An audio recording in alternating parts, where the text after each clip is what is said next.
So, let's talk about YouTube and their policies and what we're all doing here.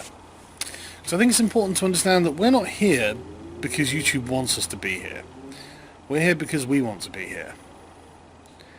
Now, I've always been dealt with fairly by YouTube. I've had plenty of copyright strikes and I've won them all. I've never had any that stand.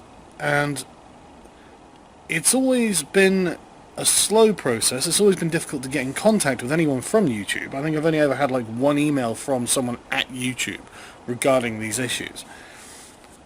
But nevertheless, their automated processes are generally quite fair from my perspective. And I could quite see myself being lumped into the category of person who YouTube doesn't really want to support, because of the things I deal with and the things that I say. And not that I say anything that I think is excessively controversial, but they are the times we're in at the moment. You know, I think Orwell was right. Well, then, in times of universal deceit, telling the truth is a revolutionary act.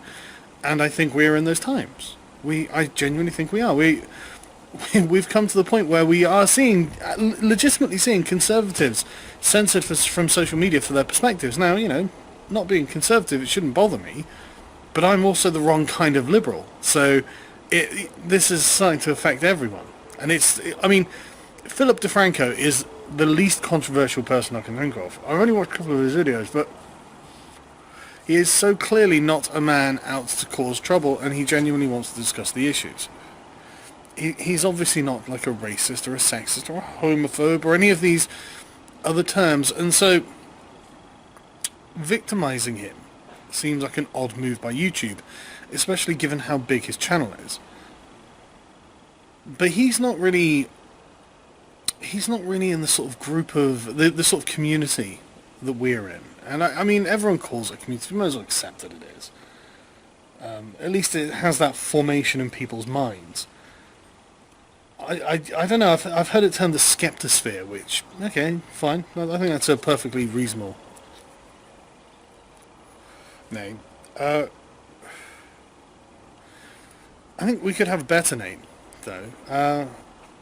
But I'm not in any way any good at choosing names. My naming skills are terrible. And there is a lot in a name.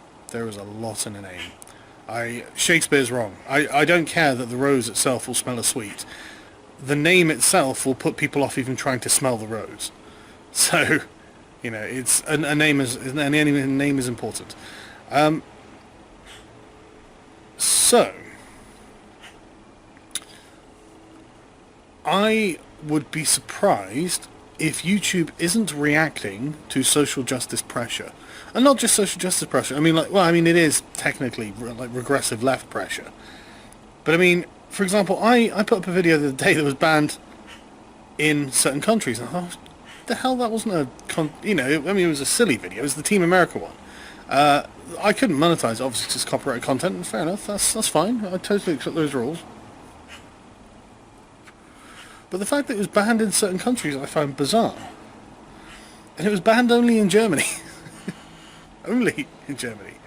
Because Germany has been putting a huge amount of pressure on social media, as have the UK government, with their new Twitter Stasi, and as I'm sure other countries are as well.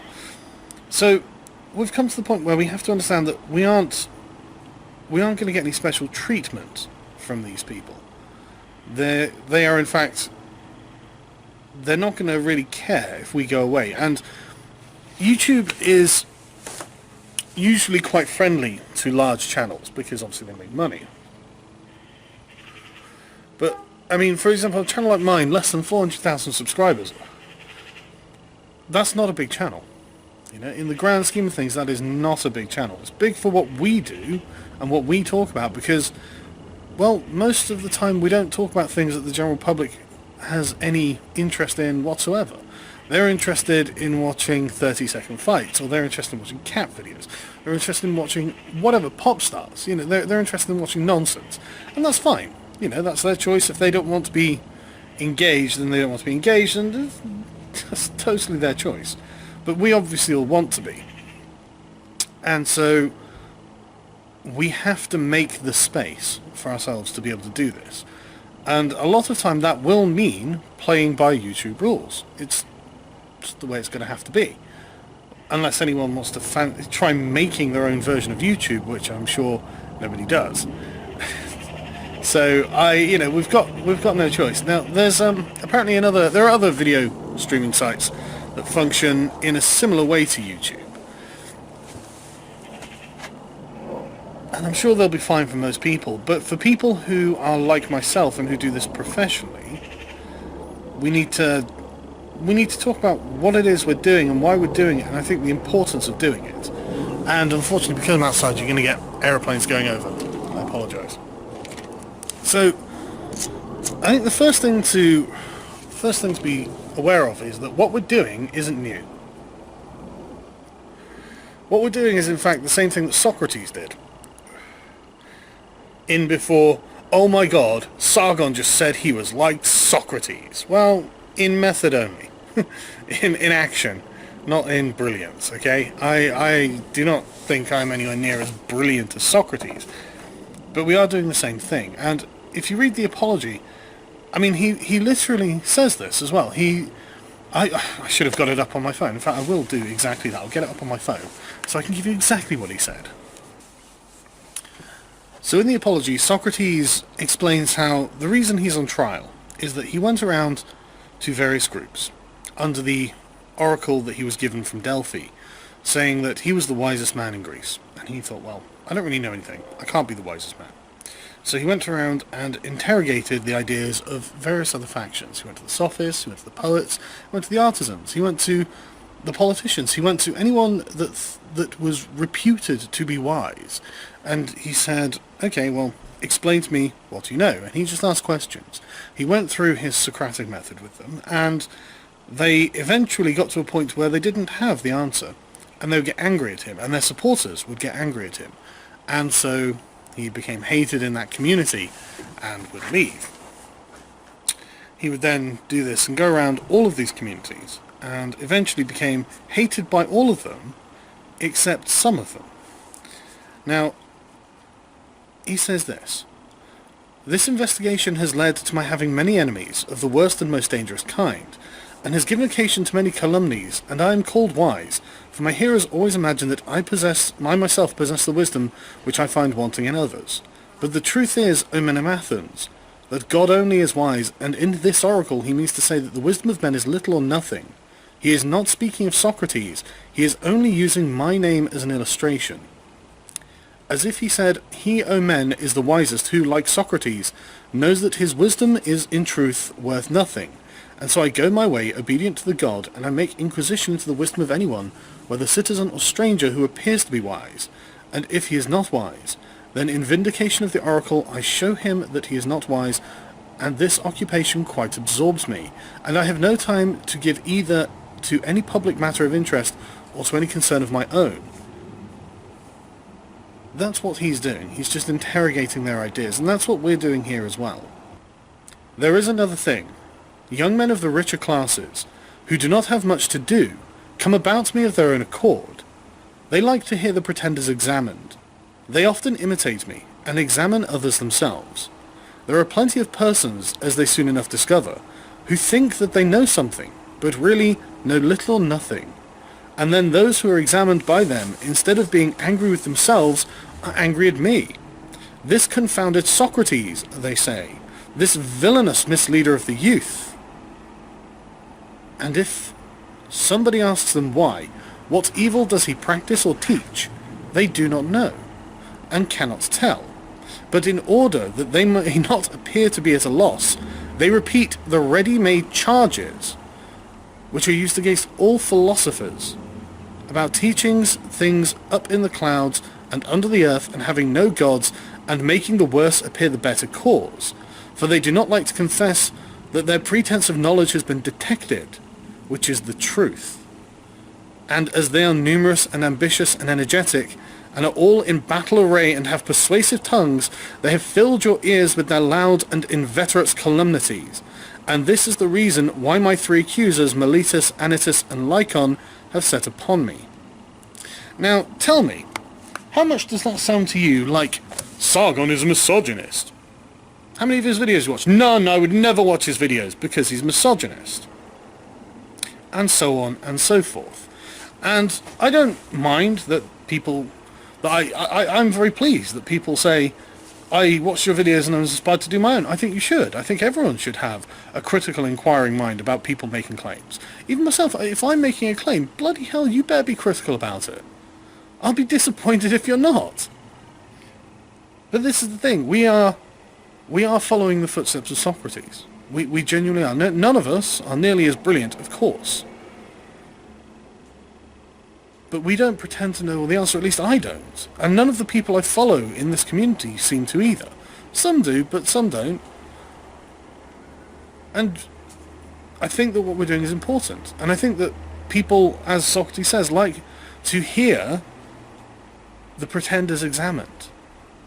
I do. I love it. I love to go through someone's arguments and analyse them. And some arguments are good, some arguments are bad. It just so happens the ones we deal with on this channel are usually bad. And again, I know that people are going to say, oh my god, he dare compare himself to Socrates. No, look, I'm not saying I'm anywhere near that good. I'm not saying anyone is anywhere near that good, but that is what we're doing. And that is why we're popular. That's why we're doing well. Socrates was the original skeptic. In fact, he was a martyr for his skepticism. That's what I've been planning to do a video on this for ages, and I guess this is it. I was going to do it in much more depth, but the point I'm making is, this is not going to win us any friends outside of our echo chamber. I wouldn't even call it that, to be honest, but you know what I mean. This is not going to win us any fucking friends. These people are all universally going to revile us, because in some way we will be attacking something, a deeply held belief that they cherish.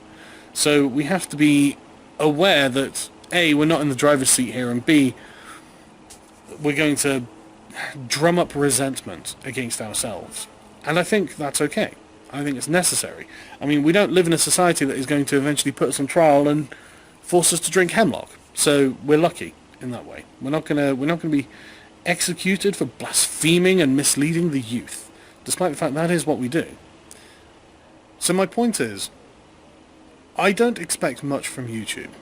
I really don't. I do not... I mean, not many of my videos get demonetized, because I tend to couch them in slightly more abstract terms, rather than the direct, this is what you're getting. So in the description box, for example, I'll rarely put anything that isn't a sort of backhanded reference to the video, or something like that. Perhaps I'll put a straightforward description, but I like to be a little more, I don't know, just subtle with it. And I never use the tags. I'm really lazy. So this is, I think, why my videos tend to fly under the radar when it comes to this sort of thing. I imagine that I'm also hampering myself by not getting the sort of coverage I could expect on these videos. I could probably get more hits or something, but I'm not really doing it for that. But I guess you might be wondering, okay, so what can I do to help? Well, if you want to help your favorite YouTube creators, the best way is to directly support them in any way you can... Oh, fucking hell, wasp. In any way you can afford to do so. If you want to support them on Patreon, or buy their t-shirts, or donate via PayPal, or whatever it is that they actually sell in addition, then that's a good way of doing it. Especially when you have YouTube directly attacking their financial situation by demonetizing their videos. I mean, you know, the content creators, this is a job. It's full-time work, and often more than, you know, often people put... I mean, I certainly put in a hell of a lot of work on all of this, and I'm sure there are many other people who do as well. And if you like what they do and you want them to keep doing it, they need to be supported. Your reality is just, they need money to do what they do. There's no getting around it, you know. And this is why YouTube attacking their monetization is so insidious.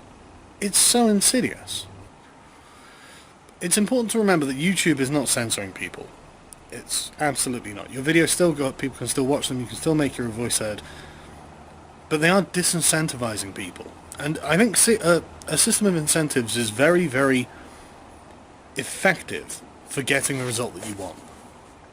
This is why I'm recommending that if you are annoyed by YouTube demonetizing or targeting in any way your favorite content creators, and I'm not just talking about me, obviously, then Patreon is an amazing way to support people. It genuinely is. It totally offsets the disincentivization from YouTube when they're taking away the video monetization, because that is a huge chunk of a YouTube user content creator's revenue. That's where most of their money comes from, and it's fairly earned. It's absolutely fairly earned. You watch the video, you got something out of it. You didn't have to pay anything. You know, all you paid was about 5 seconds of your time before you click skip the advert. I think that's a really reasonable exchange. And I think it's a real shame that YouTube are taking the opinion that they're taking the attitude they're taking with this, which is inexplicable to me, especially when it's news channels that are being targeted. I mean, maybe if it was like prank channels or something that isn't really, it's not important. It's not. Nobody's learning anything from this. Nobody's getting anything out of it. There's nothing that, you know, these things don't have anything beyond entertainment value to give. I could understand it, you know, if they want to disincentivize that, okay. But when it comes to talking about, and in their terms and conditions that have updated, it's news and controversial content and stuff like that. That's a scary line to go on. As if people are watching the nightly news about the hell that's going on in the Middle East, or about the rapes and murders that happen in the country you're in, and then it cuts to the adverts, and the advertisers are like, my God, but the news has just been saying all this terrible stuff. We'll be tarnished with the same brush. It's absurd. It's absurd. I mean, it's... nobody, for a second, thinks that the advert coming up before a video, or the advert break in a news program, is in any way reflective of what's being said in the content that they are receiving. It's a ridiculous thing. I refuse to believe advertisers give a shit about this. I refuse to believe that they are so stupid as to think, wow, my God, my advert's being run on a video I personally don't approve of, therefore the public will think my content is somehow linked to it. I mean, anyone with even just a cursory understanding of how the internet works is going to know that that's obviously not the case. This is obviously automated. This is obviously not a reflection of these products. I mean, who in their right, what kind of moron would think these two things are linked? But apparently, this is what YouTube's worried about. Honestly, I don't think it's about that. I think it's about something else, but I don't know, so I can't say. But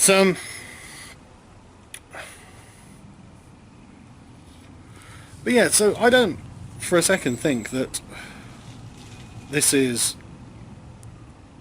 just, and I think they're putting this in their terms of services just so they can say, look, we can do this, and it's something you've agreed to, so, you know, deal with it or get out. And some people will probably get out. The rest of us are going to have to deal with it. We should be exploring other options, other video hosting sites. Maybe it's worth just having a presence on all of these sites if you're just a content creator. I mean, I'm gonna set up a vid.me account, and I'm going to start uploading my videos just in parallel. I think there's no reason why you should only upload them to YouTube. I don't see a reason to not try and branch out, and it's a safety net if YouTube decides to go full 1984. So that's probably what I'll be doing. And thank you to everyone who supports me on Patreon. If it wasn't for you, I would be having a much more difficult time with things, and I genuinely appreciate all of your help. And I'm sure that other content creators do as well. I am okay because I get good views. I get good view numbers, and I don't normally talk shop generally, but yeah, I get good view numbers, view counts, and a lot of other YouTubers don't get these kind of view counts, and the views are the things that make money. So for smaller YouTubers who do this as full-time work, your support on Patreon is 10 times more important to them. It genuinely is the thing that gets them from one day to the next and makes ends meet. So if there is something you like, $1 a month really adds up. You know, if you know, a few people say, you know, okay, it's only $1, I'll chip it in. I love this guy's work. I watch, you know, whoever it is. You know, I'm not talking about me. I'm talking about whoever. Then it makes all the difference to them.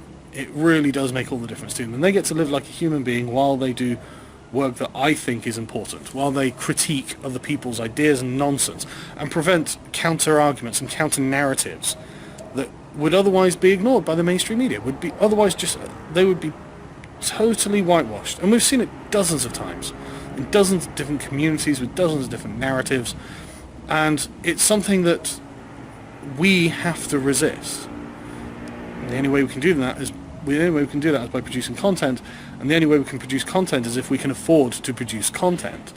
And this is why this is a reciprocal relationship, and this is why I spend a lot of time going through my comments. This is why I don't read my emails nearly as much as I do, but on Twitter I read people when they speak to me, because I'm not just some remote guy. I'm not some organisation that has Murdoch-funded backing or anything like that. We're just people, and we need your help. So it's something that is genuinely important. Genuinely. But yeah, beyond that, remember, if you're a content creator, to play the game, you don't have a choice. You just don't have a choice. And this is another thing that drives me crazy. When you get people who are, they have their morals and their principles, and good for you. We all have morals and principles, and we should always stand on these as often as we can. But you do have to accept that there are going to be times where you're just going to have to shrug and say, well, I don't agree with this, but I have no choice. There's no point being a martyr in this way. If you're a 70-year-old man who is looking at death soon anyway, and you can make a point that's going to last through the ages, sure, you stand on those principles. But the average person, just a YouTuber who's just a pleb who has to get on and maybe has a family, or maybe just is trying to get through college or something, don't ruin things for yourself. There's no point. It's not going to help. You can't fight the good fight if they've struck you down. So don't be stupid. Don't be a hero. We need numbers of people doing this. Don't let them weed you out on a silly thing. I know it's frustrating. I hate having to compromise my principles. I really do. I hate it, and I know everyone hates it. I know a lot of people in this community are extremely principled, and they think it's a terrible thing to compromise on their principles. But sometimes you just got to shut your mouth and fucking get on with it. Sometimes you don't have a choice, and that's okay. It's not a terrible thing. So okay, well, I've lost this fight. I'll have to just go by these rules for now. But that doesn't mean that you don't know what you stand for, and it doesn't mean that you don't know what you want, and that doesn't mean you can't campaign for what you want either. It just means that you understand your position in the fucking pecking order. And unfortunately, we're really low to the bottom. We're not people they're going to miss in any way, shape or form. The only people who'd miss us are, us. And so we need to remember that, and we need to remember that if we want this to continue, and I think it's important that it does continue, then we need to be smart. We need to know how to handle ourselves, and when to take a stand, when to draw a line, and when not. And unfortunately, this is one of those times where you can't necessarily draw a line, but you can lobby. So there is a hashtag on Twitter called, I think it's just hashtag YouTube, that people are using to complain about this, and you should. And I think they'll listen if enough people do. But they've also, I think it's important to remember that YouTube isn't necessarily the enemy either. They also have pressures on them outside of their own content creators. And these are often the big boys. These are national governments. These are people with power and influence and can actually get things done. So there's only so much we can expect from our position of weakness than they will get from their position of strength. But it won't be like this forever, and what matters is that we keep fighting, we keep pushing back, we keep doing what we do, and eventually things will change. This just won't change overnight. But like I said, any one of you can do something. You can email someone, you can make a statement, you can do anything you can. If you just sit there and do nothing, then nothing will happen. And if they sit there and do something, then that will happen, and you'll have done nothing, and we'll get nothing out of it. We'll be at the end, wondering how this has all gone so horribly wrong because we expected them to play fair. They're not going to play fair, so we have to be engaged, and I think it's important that we are. And just a part of being engaged could be giving like Undoomed or Chris Reagan $1 a month or something. Just give. Well, that's a low-flying plane. Just $1 a month or something. Just something small. Just something to make your mark and say, look, I helped. I made a point. I did something. And I did it for this reason. And to content creators, yeah, just keep your head down, be smart, don't let them grind you down. And thanks for watching.